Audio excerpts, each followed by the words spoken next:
Hi YouTube, coming to you from the great state of Texas. My name is Jim.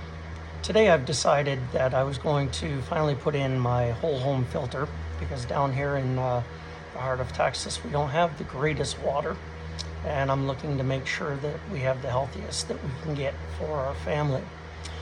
Well, I decided to go the easy way and use Pex. However, my old Pex crimper and all of my tools are unfortunately somewhere else.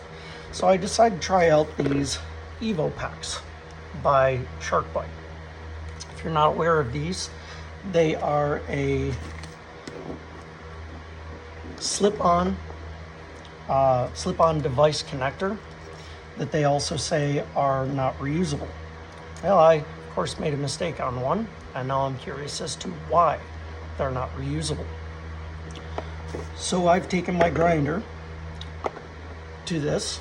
We know that this pipe, when it is inserted, that it is in the proper place.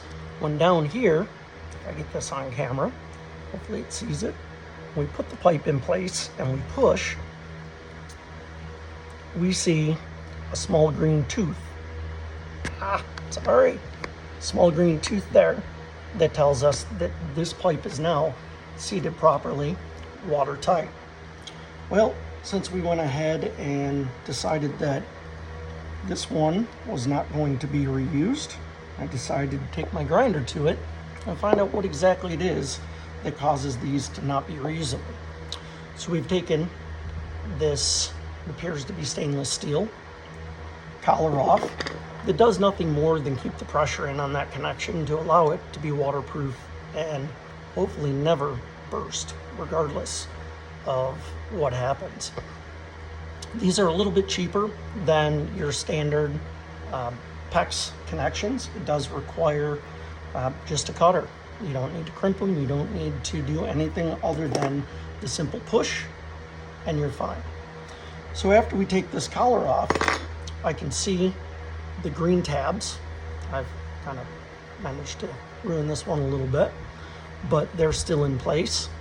And what we see is once I take this other washer off, here is another stainless steel washer with teeth, I guess is what we'd call it, which prevents this pipe from coming back out. So this is why they're not reusable. Even if you could get this off, these teeth would probably be bent. They'd probably be mangled enough that I wouldn't trust putting my home's water system on it. So if you get into this, go ahead and cut it off and cut your losses, because you're not going to be able to reuse this fitting. I haven't found anything on YouTube. I thought this would be helpful for someone. Have a great day and happy home working.